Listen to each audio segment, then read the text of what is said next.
ప్రియమైన సహోదరులైన మీ అందరికీ నా హృదయపూర్వక వందనాలండి.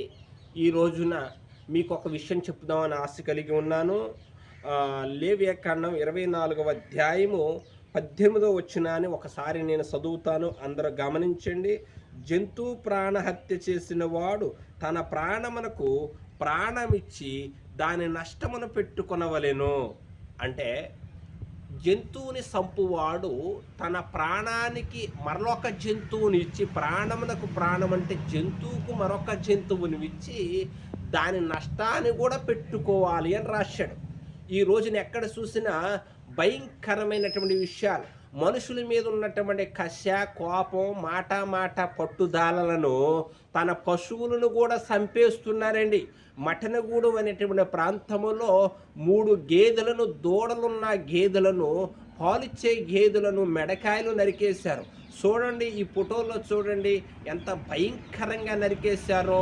అంటే ఈరోజు మనుషులు ఒక శత్రుభావం, అది ఎలా అంటే రాక్షసుల ముఠాలాగా, రాక్షసుల్లాగా తయారైపోయేసి నిజంగా పశువులను ఈ విధంగా దారుణంగా చంపారంటే అసలు వాళ్ళు మనుషులు అనుకోవాలో రాక్షసులు అనుకోవాలో కూడా, మనుషులు అనుకోవటానికి మానవత్వం కలిగినటువంటి మనుషులుగా లేరిళ్ళు. ఎంతవరకు రాక్షసుల్లాగా మనుషులు తయారైపోయారు. ఇట్లాంటి సమాజంలో మనం ఉన్నాం. ఈ సమాజం మార్పు చెందాలంటే కేవలం యేసుక్రీస్తు ప్రభుల వారిని ఈ సమాజం అంతా అంగీకరిస్తే తప్ప, లేకపోతే మనుషులకి మానవత్వం రాదండి.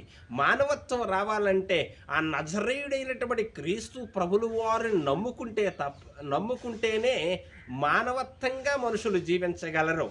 అందుకనే ఈ పశువులను చంపేసినటువంటి ఈ గేదెలను ఎవరైతే నరికేశారో ఆ నరికినటువంటి వాళ్ళు ఆ గేదెలకు పతిగా గేదెలను ఇచ్చి మరలా వాటి నష్టం కూడా పెట్టుకోవాలి. లేకపోతే ఆ గేదెలు గేదెలు అల్లబట్టించినటువంటి కేకలో వాళ్ళ కుటుంబాల మీద పడి నాశనం అయిపోతారు. అట్లాంటి శాపగ్రస్తులుగా మారకూడదని ఒక దైవజనుడిగా తెలియజేస్తున్నాను. మోషే గారు ఇంకా చాలా విషయాలు చెప్పారు.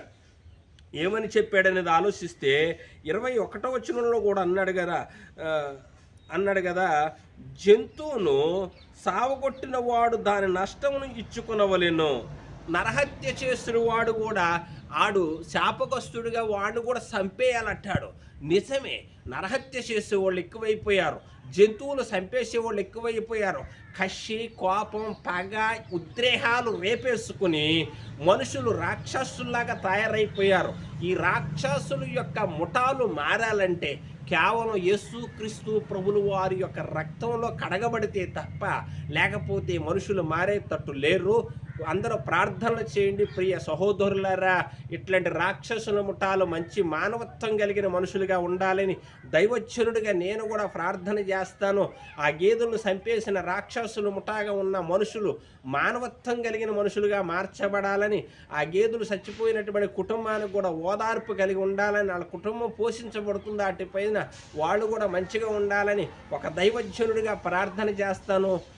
మీరందరూ కూడా, నా సహోదరులైన మీరందరూ కూడా ప్రార్థనలు చేయాలని ప్రభువు పాట తెలియజేస్తూ ఈ మాటలను అందరూ అంగీకరించి సక్రంగా విని అందరూ మానవత్వం కలిగిన వ్యక్తులుగా ఉండాలని ప్రార్థన చేయాలని మనవి చేసుకుంటూ ఉన్నాను.